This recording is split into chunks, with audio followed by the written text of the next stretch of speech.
Hello అండి, welcome to మావి చిగురు స్టోరీస్. ఈరోజు కథ స్వయం సిద్ధ. ఈ కథ రచించిన వారు రేణుకా జలంధకి. ఈ కథ మీకు నచ్చితే లైక్ చేయటం మర్చిపోకండి. మీకు ఎలా అనిపించిందో కామెంట్ చేసి చెప్పండి. ఈ ఛానల్ని కొత్తగా చూసేవారు మరిన్ని మంచి కథల కోసం సబ్స్క్రైబ్ చేసి బెల్ ఐకాన్ ఆన్ చేయండి. అప్పుడు ఏ కొత్త వీడియో పెట్టినా మీ దాకా వస్తుంది. ఇక కథ మొదలు పెడదాం. సుప్రజ అంటే ఆ రోజు భర్తతో విడాకులు తీసుకోవాలన్న అమ్మాయేనా అన్నారు మావారు. అవునండి, తనే. కూతురు పెళ్ళంట.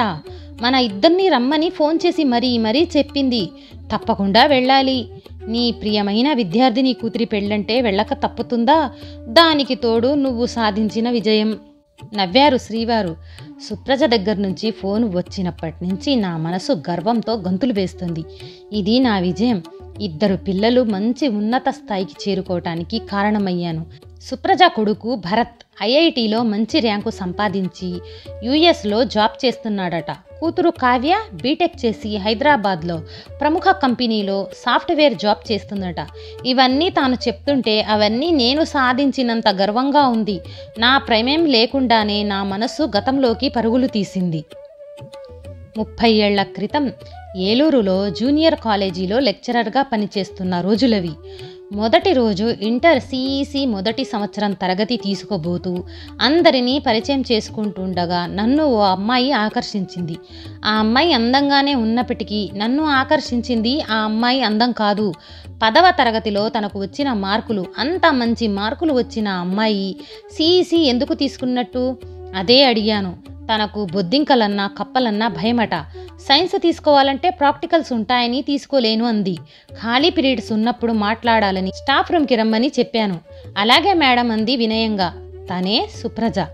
చెప్పినట్లుగానే స్టాఫ్ రూమ్కి వచ్చిన సుప్రజకు బైపీసీ తీసుకోమని, ప్రాక్టీస్ మీద ప్రాక్టికల్స్ సులభమవుతాయని, ఒకవేళ మరీ భయమైతే చేయవలసిన అవసరం లేకుండా ప్రిన్సిపాల్తో మాట్లాడతానని చాలా నచ్చచెప్పాను.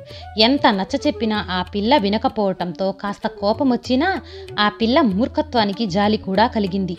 ఆ తర్వాత మా 2 ఏళ్ల ప్రయాణంలో తను నాకు చాలా దగ్గరైంది. తరగతిలో మొదటిగా ఉండే విద్యార్థులను ఇష్టపడని ఉపాధ్యాయులు ఉండరు కదా. ఇంటర్మీడియట్ పూర్తయ్యాక మా కాలేజీకి అనుసంధానంగా ఉండే డిగ్రీ కాలేజీలోనే బీకాంలో జాయిన్ అయ్యింది. 2వ సంవత్సరం చదువుతున్నప్పుడు సుప్రజకు పెళ్ళి అన్న వార్త విని ఎందుకో బాధపడ్డాను. ఎంతో భవిష్యత్తు ఉన్న పిల్లలను చదువు మాన్పించి పెళ్లి చేస్తున్న ఆ అమ్మాయి తల్లిదండ్రుల మీద బాగా కోపం వచ్చింది. సుప్రజను పిలిపించి మాట్లాడాను. అమ్మాయిలకు తమ కాళ్ల మీద తాము నిలబడే స్థిరత్వం చదువు ఇస్తుందని, వీలైతే పెళ్లి ఆపమని, ఒకవేళ సాధ్యం కాకపోతే పెళ్ళైనా చదువు మానవద్దని చెప్పి ఆశీర్వదించి పంపించాను. విద్యార్థులతో పాటు కాలేజీ లెక్చర్లమంతా కూడా పెళ్లికి వెళ్ళొచ్చాం. పెళ్లి కొడుకు అందంగా ఉన్నాడు. ఇద్దరి జంట చూడముచ్చటగా ఉంది. నాకు సంతోషంగా అనిపించింది. ఆ తర్వాత అప్పుడప్పుడు తన స్నేహితుల ద్వారా సుప్రజ సంగతులు తెలియటమే కానీ తనను ప్రత్యక్షంగా చూసిందే లేదు. సుప్రజ స్నేహితురాళ్ళు కూడా చాలా ఫిర్యాదులే చేశారు. వాళ్ల పెళ్లిళ్లకు సుప్రజ రాలేదని, ఇంటికి కూడా అరుదుగానే వస్తుందని, 2 పిల్లలు, 5 ఏళ్ల బాబు, 3 ఏళ్ల పాప అని తెలిసింది. ఒకరోజు కూరగాయల మార్కెట్ దగ్గర సుప్రజ నాన్నగారు కనిపించారు.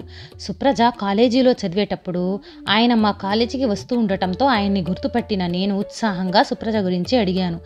ఆయన చెప్పిన విషయం నన్ను దిగ్భ్రాంతికి గురిచేసింది. సుప్రజ భర్తను వదిలేసి వచ్చేసిందంట. విడాకులు తీసుకోవాలని పట్టుబడుతోందంట. మేమంతా ఎంత చెప్పినా వినిపించుకోవటం లేదమ్మా. మీరు శ్రమ అనుకోకుండా మా ఇంటికి రాగలరా?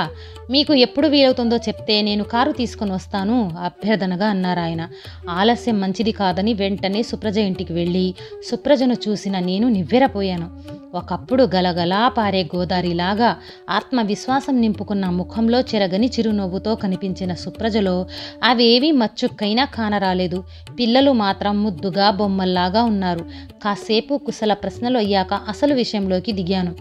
ఏం చెప్పమంటారు మేడం? పెళ్ళనగానే భర్త నన్ను ప్రేమగా గుండెల్లో పెట్టుకుని చూసుకుంటాడని, ఒకరికొకరం ఉండాలని కలలు కన్నాం. కానీ కనీసం ప్రేమగా ఒక మాట, నా పట్ల రవ్వంత అభిమానం కూడా చూపించకపోవటం మొదట్లో నాకు చాలా బాధ అనిపించింది. క్రమేణా నాకు అర్థమైపోయింది.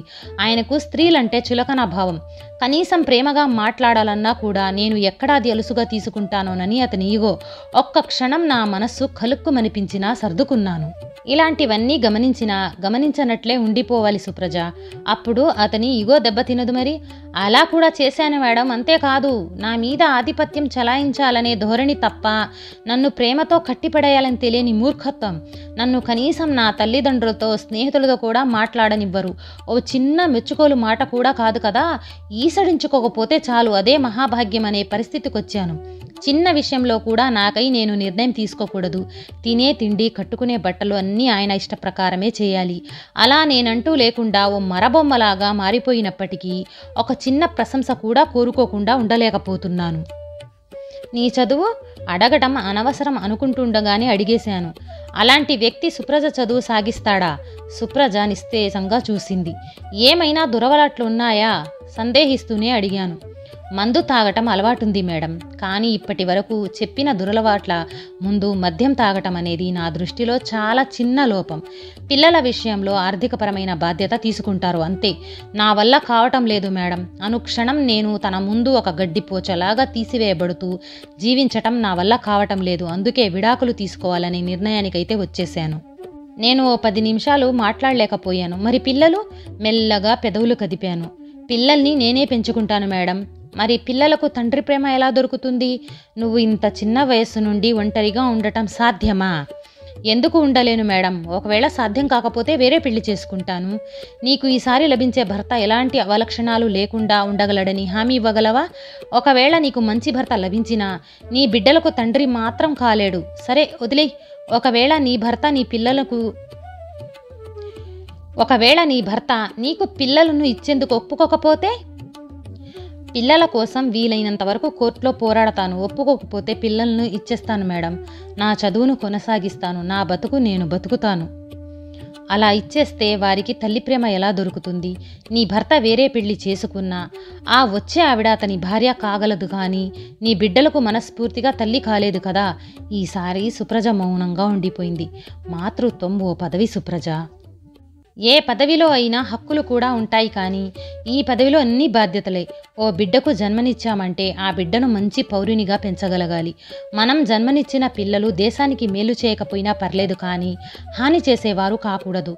తల్లిదండ్రుల పోషణలో సక్రమంగా పెరగని వారే ఎక్కువ మంది సమాజానికి హాని చేసే చీడపురుగులుగా తయారవుతారు. మన కడుపున పుట్టిన పిల్లలు ఉన్నత స్థాయికి వెళ్లేలా చూడగలగాలి. నీ పిల్లలు ఎదిగే ప్రతి మెట్టుకు నువ్వు నిచ్చెనగా నిలవాలి. నీ భర్తలో అవలక్షణాలు అంటావా? వాటిని ఎదుర్కోవటానికి ప్రయత్నించు. వదిలి దూరంగా వచ్చి కాదు, దగ్గర ఉండే ప్రయత్నించు. వీలు కాకపోతే సహనంతో సర్దుకుపోమ్మని ఎందుకు అంటున్నానంటే, లేకపోతే మీ మధ్య గొడవల వల్ల పిల్లలకు మనశ్శాంతి ఉండదు. వారికి అందమైన బాల్యాన్ని అందివ్వు. వారు ప్రశాంతంగా చదువుకొని పైకి రావాలంటే మీ మధ్య వివాదాలు వారికి తెలియనివ్వకు. మాతృత్వం అనే పదవి నీకు అందించిన బాధ్యతలను సక్రమంగా నిర్వహించు. పిల్లలకు మంచి బాల్యాన్ని అందివ్వాలంటే ఆయన నాకు నచ్చని పనులేని చేసినా నోరు ఎత్తకూడదా మేడం? నోరెత్తితే రభసే. ఎక్కడ పక్కింటి వారు వింటారో అన్నట్టు నేను సర్దుకుపోయే కొద్దీ అది ఆయనకు అలుసుగా తీసుకుంటున్నారు. అలా ఓ బానిసలాగా పడి ఉండటం చాలా కష్టంగా ఉంది, బాధగా చెప్పింది. నేనేమీ మాట్లాడలేకపోయాను. సుప్రజ చాలాసేపు తల వంచుకొని మౌనంగా ఉండిపోయింది. ఓ 10 నిమిషాలు చూసి గదిలో నుండి బయటకు నడిచి సుప్రజ తల్లిదండ్రులతో మాట్లాడి వచ్చేశాను. బయటకు వస్తూ ఉండగా అమాయకమైన ముఖాలతో ఎదురొచ్చిన సుప్రజ కొడుకు కూతురు బుగ్గులు నిమిరి సున్నితంగా ముద్దాడొచ్చేశాను. సుప్రజ ఎలాంటి నిర్ణయం తీసుకున్నా పర్వాలేదు, నా బాధ్యత నేను పూర్తి చేశానని తృప్తిగా నిట్టూర్చాను. కొన్ని రోజుల తర్వాత సుప్రజ కాపురానికి వెళ్ళిందన్న వార్త నన్ను సంభ్రమాశ్చర్యాలకు గురిచేసింది. సుప్రజ కూతురి పెళ్లి రోజు రానే వచ్చింది. ఏలూరులో ముందుగానే హోటల్ గది బుక్ చేసుకున్నాం. పెళ్లి సమయానికి తయారై అద్దె కారులో నేను మా వారు కళ్యాణ మండపానికి చేరుకున్నాం. అందరినీ ఆహ్వానిస్తూ మండపం గుమ్మంలోనే ఎదురయ్యారు సుప్రజ దంపతులు. ముదురు నీలం రంగు పట్టు చీరకు లేత గులాబీ రంగు అంచు ఉన్న చీర కట్టుకుని గులాబీ రంగు పొడవు చేతుల జాకెట్తో వయస్సు తెచ్చిన ప్రౌఢ అందంతో హుందాగా కనిపించింది సుప్రజ. పక్కనే సూటులో ఆమె భర్త కాస్త గంభీరంగా కనిపించాడు. సుప్రజ నన్ను చూడగానే మేడం అంటూ వచ్చి ఆప్యాయంగా హత్తుకుపోయింది. మంచి మనసుతో 100 ఏళ్లు చల్లగా ఉండమని మనసులోనే చేతితోనే ఆశీర్వదించాను. సుప్రజ కొడుకు యుఎస్ నుంచి వచ్చినట్లున్నాడు. అందర్నీ చాలా మర్యాదగా పలకరిస్తున్నాడు. పెళ్లి కొడుకు పెళ్లి కూతురు చూడముచ్చటగా ఉన్నారు. పెళ్లి అంగరంగ వైభవంగా జరిగింది. స్టేజీ మీద సుప్రజ భర్తతో నూతన వధూవరులతో కలిసి అభినందనలు అందుకుంటుంది. సుప్రజతో కలిసి చదువుకున్న నా విద్యార్థుల్లో ఒకరిద్దరూ కనిపించారు. అందరితో మాట్లాడి పెళ్ళయ్యాక భోజనం చేసి బయలుదేరి రాబోతూ సుప్రజకు చెప్పి వచ్చేస్తానని మా వారికి చెప్పి లోపలికెళ్ళాను. అప్పుడే కాస్త విశ్రాంతి తీసుకుందో ఏమో పెళ్లి కూతురు గదిలో ఒంటరిగా కూర్చొనుంది సుప్రజ. ఎలా ఉన్నావు సుప్రజ? సంతోషంగా ఉన్నావు కదూ? మీ వారిలో మార్పేమైనా వచ్చిందా?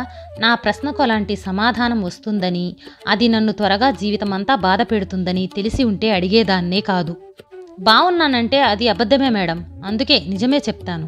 పిల్లల కోసం నన్ను రాజీ పడమన్నారు. ఆ రోజు మీరు చెప్పింది నాకు కూడా నిజమేననిపించింది. అందుకే నా భర్త దగ్గరకు వచ్చేశాను. ప్రతి క్షణం రాజీ పడుతూ బతికాను. నా సుఖ సంతోషాలు వదిలినప్పటికీ పిల్లల చదువుల విషయంలో తీసుకునే నిర్ణయాల కోసం ఇద్దరి అభిప్రాయాల్ని ఒకే తాటి మీదకు తీసుకురావటానికి ప్రయత్నించి అలసిపోయాను. పిల్లలు ఉన్నత ధ్యేయంగా బతికాను. కానీ గత కొన్నేళ్లుగా తిరిగి చూసుకుంటే నా కోసం నేను గడిపిన ఒక్క క్షణమైనా కనిపించటం లేదు. నేను పుట్టింది ఇందుకేనా? పెళ్ళంటూ అయ్యి పిల్లలు పుట్టారంటే అతనిలో అవలక్షణాలు ఎన్ని ఉన్నా, అవమానాలు ఎన్ని ఎదురైనా ఆత్మాభిమానాన్ని పక్కన పెట్టి అవి భరిస్తూ అతనిలో మార్పు కోసం ఎదురు చూస్తూ పిల్లలను చూసుకుంటూ ఇదేనా నా జన్మకు సార్థకత? నా జీవితంలో ఏ ఒక్క క్షణము నేను సంతోషంగా జీవించిన దాఖలాలు లేవు. సమాజం ఒంటరి తల్లికి విలువివ్వలేదని ఒకే ఒక్క కారణంతో భగవంతుడు ప్రసాదించిన విలువైన జీవితాన్ని నాలా బానిసలాగా గడిపేస్తున్న వారెందరో కదా. నాకు అర్థం కానిది ఒక్కటే మేడం. కప్పలు బొద్దింకల కంటే అసహించుకునే నేను ఆ సబ్జెక్ట్ వల్ల నాకు మంచి జరుగుతుందని తెలిసి కూడా ఇష్టం లేకుండా తీసుకోలేక ఆగగలిగాను. మరి నిత్యం నా ఆత్మాభిమానాన్ని దెబ్బతీసే మనిషిని ఎందుకు వదలలేకపోయాను? సుప్రజ కళ్ళల్లో నీళ్లు ఇంకిపోయాయో ఏమో కనిపించరా, కానీ నా గుండె బాధతో బరువెక్కి ఏ క్షణమైనా పొర్లేటట్టుగా ఉంది. పెళ్లికి ముందు మీరు నా శ్రేయస్సు కోరి చదువు గురించి చెప్పింది విన్నా, ఆర్థికంగా బాగుండేది. వివాహం గురించి చెప్పింది విన్నా, ఆత్మస్థైర్యం మిగిలి ఉండేది. ఒక్కటి మాత్రం నిజం మేడం, ఎవరన్నీ చెప్పినా స్త్రీ తనకు తాను స్వయంగా సిద్ధం కాలేకపోతే ఉపయోగం ఉండదని తెలుసుకున్నాను. కానీ ఒకందుకు సంతోషంగా కూడా ఉంది. నా కూతురిని కొడుకుని మంచి విలువలతో పెంచగలిగాను. రేపు నా కొడుకు ఇలా తన భార్యను మనసు లేని మరబొమ్మలా చూడడు. నా కూతురు నాలా ఉండదు. తన ఆత్మాభిమానాన్ని కాపాడుకుంటూ జీవిస్తుంది. వాళ్ళు తమ పిల్లలను కూడా అలాగే పెంచగలుగుతారు. నేను నా మనస్సును చంపుకొని కష్టపడిన ఫలితం ముందు తరాలకు నేను అందించిన మంచి ఆశయాలతో పెరిగిన నా పిల్లలు. ఆ రోజు నేను మీ మాట వినకపోయి ఉంటే నా భర్త లాంటి వ్యక్తులే ముందు తరాలకు పునరావృతమవుతూ ఉంటారు. అందుకు మాత్రం మీకు నేను ఎల్లప్పుడూ కృతజ్ఞురాన్నై ఉంటాను. ఈసారి సుప్రజ కళ్ళు ఏ మూలనో మరుగున పడి ఉన్నా తడిలో చెమ్మగిల్లాయి. మండపమంతా పూలు, అతివల తలల్లో పూలు, దేవుని పటం దగ్గర పూలు వికసించి కలకల్లాడుతూ కనిపిస్తున్నాయి. ఒక మూలగా పెద్ద గాజు సీసాలో అందంగా ఉన్న సంపెంగలు అందరినీ ఆకర్షిస్తున్నాయి. ఆ పూల పరిమళాల్ని ఆస్వాదించాలి అనిపించింది. దగ్గరగా వెళ్ళాను. విచిత్రం, వాటి నుండి ఎలాంటి సువాసన రావటం లేదు. గాజు సీసాలో నిండుగా ఉన్న రసాయనంలో ఆ అందమైన సంపెంగలు రసాయనంతో చేస్తున్న సహజీవనం వల్ల తమ సహజ పరిమళాన్ని ఎప్పుడో కోల్పోయాయి. అచ్చం సుప్రజలాగా. నా మనస్సు సముద్రాన్ని ఆలోచన తరంగాలు అల్లకల్లోలం చేస్తున్నాయి. నేను ఆ రోజు సుప్రజకు నచ్చజెప్పి భర్త దగ్గరకు పంపించడం తప్ప ఒప్ప అన్న సందిగ్ధంలో పడిపోయాను. నిజమే, సుప్రజకు తనకంటూ జీవితం, సంతోషము, స్వేచ్ఛ అవసరం లేదా? వ్యక్తిత్వాన్ని చంపుకుంటేనే కుటుంబమా? రెండూ కావాలంటే ఏం చేయాలి? ఈ ప్రశ్నలకు బదులెవరు చెప్తారు? ఈ లోకంలో ఇలా బాధ్యతల సుడిగుండంలో కొట్టుకుపోతున్న సుప్రజలందరినీ సమావేశపరిస్తే సమాధానం దొరుకుతుందా? ఏమో. ఎవరెన్ని చెప్పినా మహిళ స్వయం సిద్ధంగా ఉన్నప్పుడే ఈ ప్రశ్నలన్నింటికీ సమాధానం దొరుకుతుందో ఏమో. ఈ కథ నచ్చితే లైక్, షేర్ చేసి తప్పకుండా సబ్స్క్రైబ్ చేయండి.